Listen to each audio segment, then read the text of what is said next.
My dear students, doctor James Tyler Kent രചിച്ച lectures on homoeopathic materia medica എന്ന പുസ്തകത്തെ ആധാരമാക്കിയുള്ള ഈ പ്രോഗ്രാമിലേക്ക് നിങ്ങൾക്കേവർക്കും വീണ്ടും സ്വാഗതം. നമ്മൾ ഈ പരമ്പരയുടെ 181 എപ്പിസോഡിൽ ലാക്കസിസ് എന്ന അധ്യായത്തിൻ്റെ 10ാമത്തെയും അവസാനത്തെയും ഭാഗമാണ് നമ്മൾ പരിശോധിക്കുന്നത്.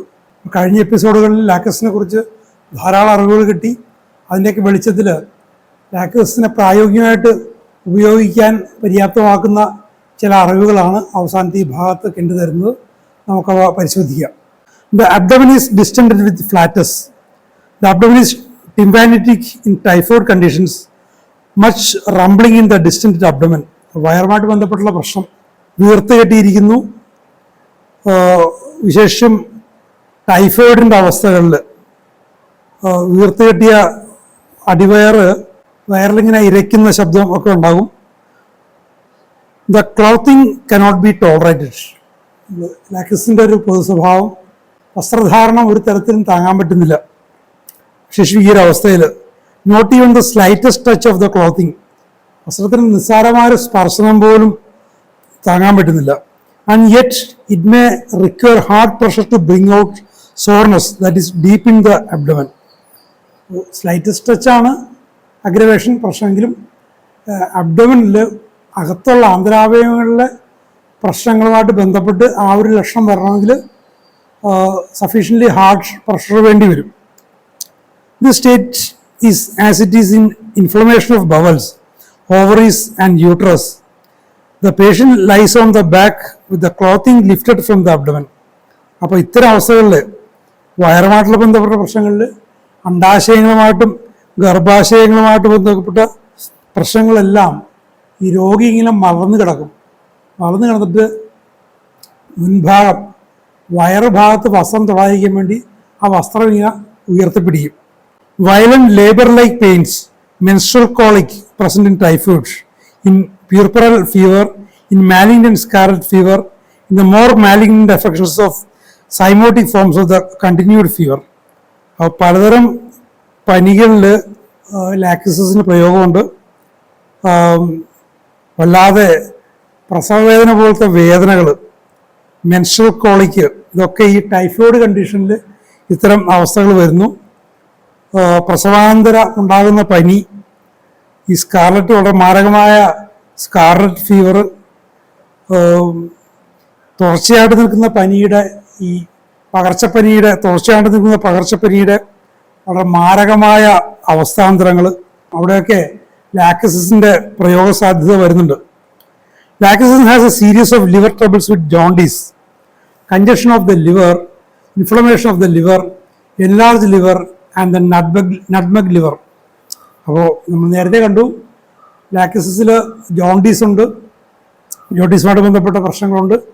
ഇവിടെ അതിൻ്റെ ആ ഒരു പൊതുവായിട്ടുള്ള കരളിൻ്റെ അവസ്ഥകൾ, ലിവറിൽ കഞ്ചഷൻ, ഇൻഫ്ലമേഷൻ, എൻലാർജ്മെൻറ്റ്, പിന്നെ നട്ട്മഗ് ലിവർ വെച്ചാൽ ഉള്ളിക്കുത്തും വടുക്കളും ഒക്കെ ആയിട്ട് ഒരു വിവരണമായ, നമ്മൾ പറയില്ലേ മോട്ടിൽഡ് എന്നൊക്കെ പറയില്ലേ, അങ്ങനത്തെ ഒരു കരളിൻ്റെ അവസ്ഥയാണ് nutmeg liver. Cutting like a knife in the region of liver, കരളിൻ്റെ ഭാഗത്ത് കത്തി കൊണ്ട് മുറിവേൽപ്പിക്കുന്ന പോലത്തെ ഒരു വേദന. Vomiting of bile, vomiting of everything taken in the stomach, ബൈലും തിന്ന എന്തും ഛർദ്ദിക്കുന്ന അവസ്ഥ. Extreme nausea, continuous nausea with ജോണ്ടീസുമായിട്ട് ബന്ധപ്പെട്ട് കടുത്ത ഛർദിലും പൊക്കാനും വരലും ഒക്കെ ഉണ്ട്. പക്ഷേ വൈറ്റ് സ്റ്റൂളാണ്, നേരത്തെ കണ്ട് വെളുത്ത നിറത്തിലുള്ള മലം.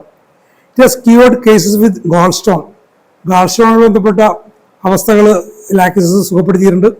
ജനറൽ സിംപ്റ്റംസ് എഗ്രി ചെയ്ത് കഴിഞ്ഞാൽ ഗാൾസ്റ്റോണിനെയും ഇത് സുഖപ്പെടുത്തും. In the chronic stage the sensitiveness of the skin is so great over the abdomen. അപ്പോൾ ക്രോണിക് കണ്ടീഷൻസിൽ വയറിൻ്റെ ഭാഗത്ത് തൊലിയുടെ സെൻസിറ്റീവ്നെസ് വളരെ പ്രധാനമാണ്. അടുത്തേം കണ്ടു ടൈഫോയിഡിലും മറ്റുമൊക്കെ മലർന്നു കിടക്കും, വയറിൻ്റെ ഭാഗത്തുള്ള വസ്ത്രം ഉയർത്തിപ്പിടിക്കും, അത്ര സെൻസിറ്റീവാണ്. And about the waist and hips, അതുപോലെ ഹിപ്സിലും വേസ്റ്റിലും അരക്കെട്ടിലും ഒക്കെ ഈ ഒരു സെൻസിറ്റീവ്നെസ് ഉണ്ട്. വസ്ത്രം ധരിക്കാതെ ഇപ്പോൾ മലയാളിയിലാണെങ്കിൽ മുണ്ടെടുക്കാനൊക്കെ വലിയ പ്രയാസമായിരിക്കും. That the wearing of clothing creates pain, വസ്ത്രധാരണം വേദന ഉണ്ടാക്കുന്നു.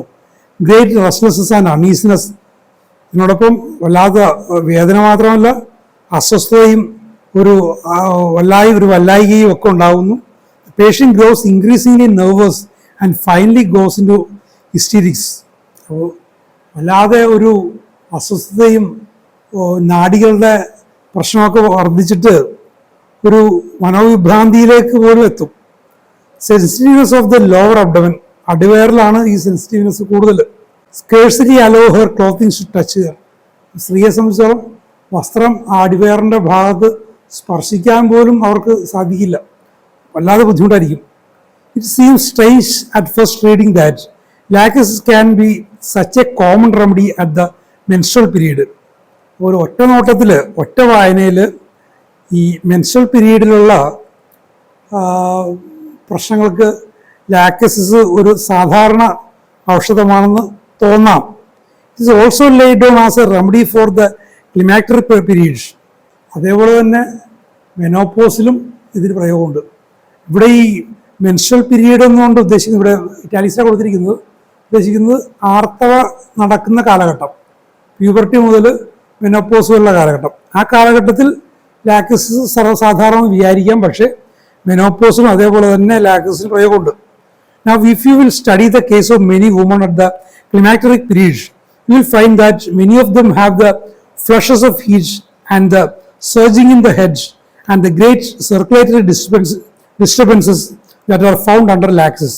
അപ്പോൾ മെൻസ്ട്രേഷൻ നടക്കുന്ന കാലയളവിൽ, ആയുസിൻ്റെ കാലയളവിൽ മാത്രമല്ല ഈ മെനോപോസിൻ്റെ കാലഘട്ടത്തിലും വിശേഷി ഫ്ലഷസ് ഓഫ് ഹീറ്റ്, ഈ ചുട്ടുനീറ്റൽ എന്നൊക്കെ പറയുന്ന പ്രശ്നങ്ങൾ, ഇതൊക്കെ സർവ്വസാധാരണ പ്രശ്നങ്ങളാണ്. പണ്ട് കാലത്ത് നാട്ടിൻപുറങ്ങളിലൊക്കെ ഈ വൈദ്യന്മാർ വരും, ഇവർ വന്നിട്ട് വഴി നിന്നുകൊണ്ട് മരുന്ന് കച്ചവടം, ചിലർ മരുന്നുകൾ ഉണ്ടാക്കും. കുറച്ചുകൂടി ആധുനികരായവർ വാഹനത്തിൽ മൈക്കൊക്കെ വെച്ച് വരും. അപ്പോൾ അവർ വിളിച്ചു പറയുന്ന രോഗാവസ്ഥകളിൽ ഇപ്പോഴും കാണുന്നതാണ് ഈ ചുട്ടുനീറ്റൽ, വെള്ളപ്പോക്ക്, ആർത്തവ പ്രശ്നങ്ങൾ. കാരണം സ്ത്രീകളിൽ ഒട്ടുമിക്കവർക്കും ഉള്ള പ്രശ്നങ്ങളാണ്. ഇതിൽ പലതരം കഷായങ്ങളും കുഴമ്പുകളും അതും പലതരം രക്ഷോടുക്ക് വിദ്യകളൊക്കെ പറയും. പക്ഷേ ഹോമിയോപ്പതിയിൽ വളരെ ഭംഗിയായിട്ട് ഇതിനെയൊക്കെ മാനേജ് ചെയ്യാൻ പറ്റും. ലാക്ടോസിസും അതിൽ ഉൾപ്പെടുന്നു. സർജിങ് ഇൻ ദ ഹെഡ്, തലയിലേക്ക് ചോര ഇരച്ചു കയറുന്നു. സർക്കുലേറ്ററി ഡിസ്റ്റർബൻസ്, വല്ലാതെ സർക്കുലേറ്ററി ഡിസ്റ്റർബൻസ്, അതുകൊണ്ടുള്ള ചൂട്, ഉഷ്ണം, ഇതൊക്കെ ഉണ്ടാകുന്നു, ലാക്ടോസിസ് കാണും. This is also true of the complaints, the headaches etcetera that come in women at the climacteric periods and at the menstrual period. അപ്പോൾ ആർത്തവത്തിൻ്റെതായ കാലഘട്ടത്തിലും ആർത്തവാനന്തര കാലഘട്ടത്തിലും ഒക്കെ വരുന്ന പലതരം പ്രശ്നങ്ങൾ, തലവേദനകൾ, ഇതിലെല്ലാം ലാക്ടോസിസ് ഇൻഡിക്കേറ്റ് ചെയ്യാം. അതിൻ്റെ ലക്ഷണങ്ങൾ യോജിച്ച് വന്നു കഴിഞ്ഞാൽ the Lachesis symptoms are strong in woman during menstruation. എന്നാലും ആർത്തവ കാലഘട്ടത്തിലാണ് ലാക്ടോസിസിൻ്റെ ലക്ഷണങ്ങൾ സ്ത്രീകളിൽ വളരെ ശക്തമായി കാണുന്നത്. There is violent headache, boring pain in the vertex, nausea and vomiting during menses. മെൻസസിൻ്റെ ആർത്തവത്തിൻ്റെ സമയത്ത് ശക്തമായ തലവേദന, വെർട്ടക്സിൽ ഉച്ചിയിലിങ്ങനെ തുളച്ചു കയറുന്നതുള്ള വേദന, ഒക്കാനും വരൽ, ഛർദിലൊക്കെ ഉണ്ട്. The discharge in the female either as a menstrual flow or as a haemorrhage is black blood. അപ്പോൾ സ്ത്രീകളിലുണ്ടാകുന്ന രക്തസ്രാവം, ആർത്തവമായിട്ട് ബന്ധപ്പെട്ടുണ്ടായ രക്തസ്രാവമായാലും അല്ലാതെയുള്ള മറ്റേതെങ്കിലും രക്തസ്രാവമായാലും അതിൻ്റെ നിറം കറുപ്പാണ്. Pain the left ovarian region or going from left right. ഇടതുവശത്തെ അണ്ടാശയത്തിൻ്റെ ഭാഗത്ത് വേദന, അല്ലെങ്കിൽ ഇടതുവശത്ത് തുടങ്ങി വലതുവശത്തേക്ക് സഞ്ചരിക്കുന്ന വേദന. ഇടതുവശത്തോടാണ് ഇതിനൊരു മമതയും പ്രതിപത്തിയും ഒക്കെ കാണുന്നത്. Induration of one or both ovaries, ഒന്നിനോ രണ്ട് അണ്ടാശയങ്ങൾക്കോ കല്ലിപ്പ് ഉണ്ട്. It has cured suppuration of the ovaries. ഓവറീസിലാകുന്ന പഴുത്ത് വീർക്കലും ഒക്കെ ലാക്ടോസിസ് കവർ ചെയ്യും. ഇത് പറയുമ്പോൾ ഈ കല്ലിക്കലും പഴുക്കലും ഒന്നും കണ്ടു മനസ്സിലാക്കാവുന്ന കാര്യങ്ങളല്ല. ശരീരശാസ്ത്രത്തേക്കുള്ള അറിവ് കൊണ്ട് കുറേയൊക്കെ മനസ്സിലാക്കാം.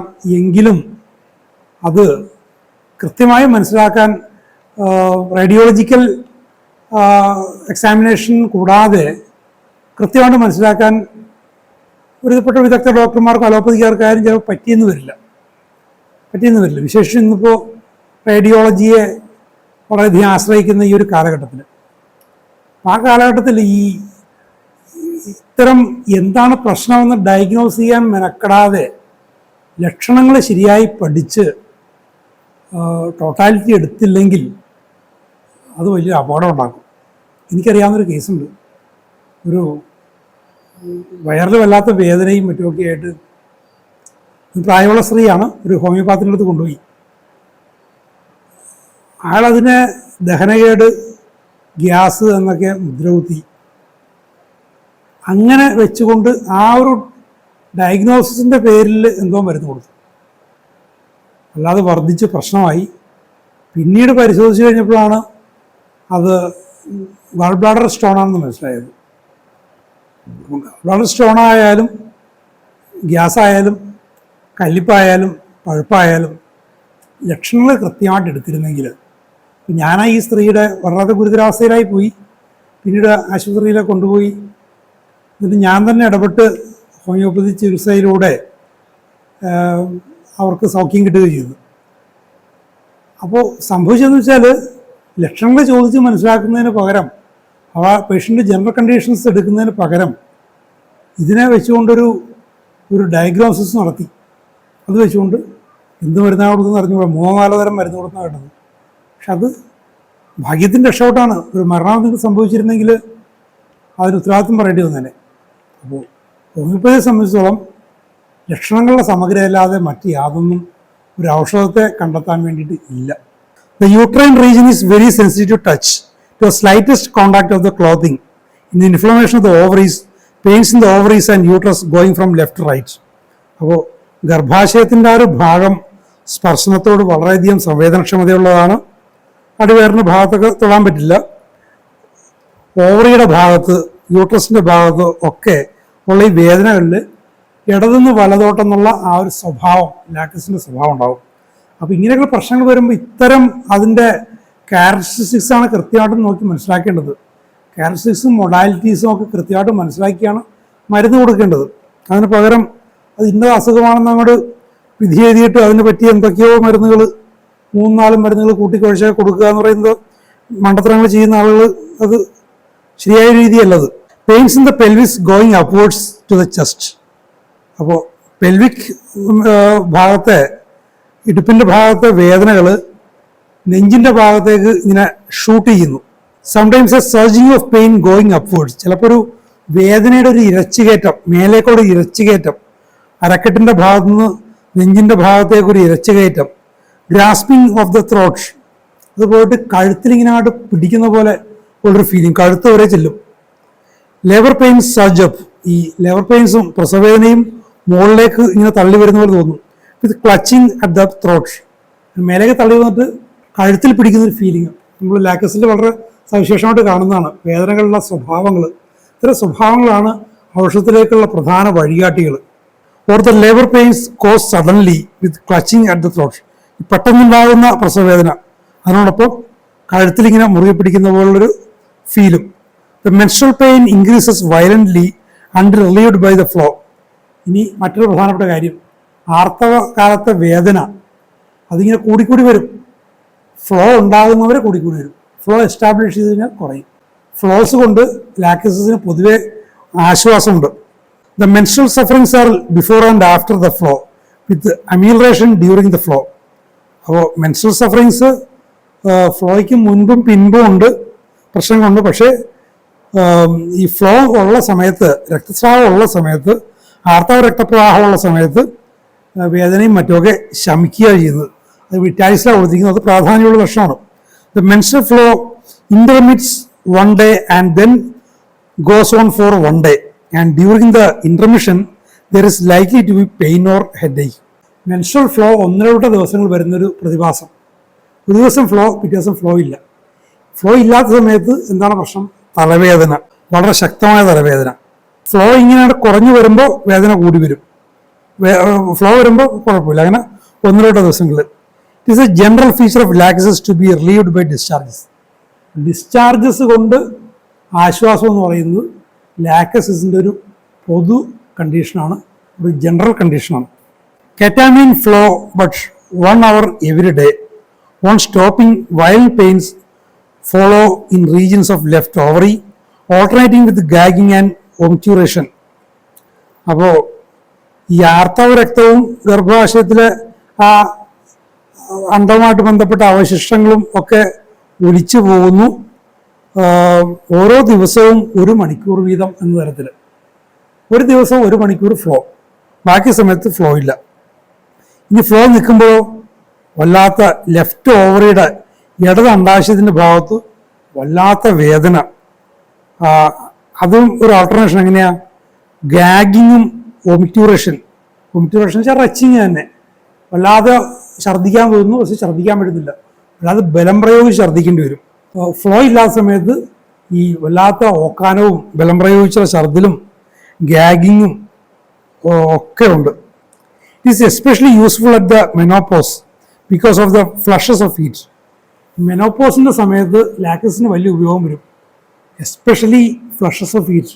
ഈ ചൂടിങ്ങനെ അങ്ങോട്ട് ചുട്ടുനീറ്റലെന്ന് പറയില്ലേ, ചൂടിങ്ങനെ പായുന്ന പോലെ, തീ പായുന്ന പോലുള്ളൊരു അനുഭവം പലപ്പോഴും ആ പ്രായത്തിൽ സ്ത്രീകൾക്ക് വരുന്നതാണ്. ആ ഒരു കാര്യത്തിൻ്റെ പേരിൽ ലാക്കസ് ഉപകരിക്കും. പല ഔഷധങ്ങളുണ്ട് ലാക്കസിൻ്റെ സിംറ്റംസ് ഉണ്ടെങ്കിൽ. Uterine haemorrhage, fainting spells, suffocation in a warm room, orgasm of blood most violent. അപ്പോൾ മൂത്രാശയത്തിലൂടെയുള്ള രക്തസ്രാവം, ഇടയ്ക്കിങ്ങനെ ബോധക്ഷയം, ചൂടുള്ള മുറിയിൽ ശ്വാസം മുട്ടൽ, വിമിഷ്ടം, രക്തത്തിൻ്റെ ഇരച്ച് വരൽ, ഇതെല്ലാം വളരെ ശക്തമായിട്ടുണ്ടാവും. കംപ്ലൈൻസ് ഡ്യൂറിങ് പ്രഗ്നൻസി, ഗർഭാവസ്ഥയിലുണ്ടാകുന്ന പ്രശ്നങ്ങളിൽ ലാക്കസ് ഉപയോഗിക്കാം. Inflammation of the veins of the leg, കാലിലെ സിരകളിൽ വീക്കം, വെരിക്കോസ് വെയിൻ ഉണ്ടാവും. ബ്ലൂ ഓർ പർപ്പിൾ, നീല നിറം അല്ലെങ്കിൽ ചുവപ്പ് കലർന്ന വയലറ്റ് നിറം. Extreme sensitiveness along the veins, ഈ സിരകളിലൂടെയൊക്കെ വല്ലാത്ത സെൻസിറ്റീവ്നെസ്, തൊടാൻ പറ്റില്ല. Sensitive to the slightest touch, നിസ്സാരമായ സ്പർശത്തിനോട് പോലും സെൻസിറ്റീവ്, അത് എല്ലാ ഭാഗത്തും ഉണ്ട് ലാക്കസിന്. ദോ റിലീവ്ഡ് ബൈ പ്രഷർ, എന്നാൽ പ്രഷർ കൊണ്ട് റിലീഫുണ്ട്. അത് ലാക്കസിൻ്റെ പൊതുവായിട്ടുള്ള അവസ്ഥ. ഇനി ഈ ലെക്ചർ കെൻഡ് അവസാനിപ്പിക്കുന്ന ഇങ്ങനെയാണ്: the study of Lachesis is only a commentary on some of its important parts. ഇത്രയും ദീർഘമായിട്ട് പറഞ്ഞിട്ടും പറയാണ്, ഈ ലാക്കസിനെ കുറിച്ചുള്ള ഈ പഠനം, ഈ ലെക്ചർ, ഈ ക്ലാസ് പ്രധാനപ്പെട്ട ചില ലക്ഷണങ്ങളുടെ മേലുള്ള കമൻ്ററി മാത്രമാണ്. ഇനി എത്രയോ പറയാൻ കിടക്കുന്നു. അപ്പോൾ നിങ്ങൾ മനസ്സിലാക്കേണ്ടത്, ലാക്കസിനെ കുറിച്ച് ഇനി എത്രയോ പഠിക്കാൻ കിടക്കുന്നു. അങ്ങനെ എത്രയോ പഠിക്കാൻ കിടക്കുന്നൊരു വിഷയം. അത് ഒട്ടുമിക്ക ഔഷധങ്ങളെ സംബന്ധിച്ച് ശരിയാണ്. ലാക്കസിനെ കുറിച്ച് കെൻ്റത് എടുത്തു പറയുന്നുണ്ട്, വളരെ ചുരുക്ക സന്ദർഭങ്ങളിലേക്ക് എന്നിങ്ങനെ പറയുന്നുള്ളൂ. അത് മനസ്സിലാക്കി പല ടെക്സ്റ്റുകളിലുള്ള ലാക്കസിനെ കുറിച്ച് ശരിക്കും പഠിക്കുക, വളരെ ഭംഗിയായിട്ട് ഉപയോഗിക്കാൻ സാധിക്കും, ഒത്തിരി ആളുകളെ സുഖപ്പെടുത്താൻ സാധിക്കും. നമ്മൾ അടുത്ത എപ്പിസോഡ് മുതൽ നമ്മൾ ക്രോട്ടാലസ് ആരംഭിക്കാമെന്ന് കരുതുന്നു. നമ്മൾ സാധാരണ ഔഷധങ്ങൾ തമ്മിലുള്ള ബന്ധം വെച്ചുകൊണ്ടാണ് നമ്മൾ ഒന്നിൽ നിന്നും അടുത്തതിലേക്ക് പോകുന്നത്. നിങ്ങൾക്ക് പ്രയോഗിക്കാനുള്ള സൗകര്യവും സാധ്യതയും വെച്ചുകൊണ്ടാണ് ഇതിൻ്റെ ക്രമം നിശ്ചയിച്ചിരിക്കുന്നത്. പക്ഷേ ഇവിടെ അങ്ങനത്തെ ഒരു ക്രമത്തിന് പകരം പാമ്പിൻ വിഷങ്ങളുടെ ഒരു കൂട്ടം എന്ന തരത്തിൽ ലാക്കസ് കഴിഞ്ഞ് ക്രോട്ടാലസ്. നമുക്ക് അടുത്ത എപ്പിസോഡിൽ നമുക്ക് ക്രോട്ടാലസ് പരിഗണിക്കാം. അപ്പോൾ നമ്മൾ ഇതുവരെ ഈ പ്രോഗ്രാം ശ്രദ്ധിച്ച എല്ലാവർക്കും നന്ദി. ഈ പ്രോഗ്രാം ഇഷ്ടപ്പെട്ടെങ്കിൽ ഇത് സബ്സ്ക്രൈബ് ചെയ്യാത്തവർ ദയവായി സബ്സ്ക്രൈബ് ചെയ്യുക. ഈ പരിപാടി പരിചയപ്പെടാതെ ഇതിനെക്കുറിച്ച് അറിയാത്തവരെ പരിചയപ്പെടുത്തുക. വീഡിയോ ലൈക്ക് ചെയ്യുക. Thank you very much for watching.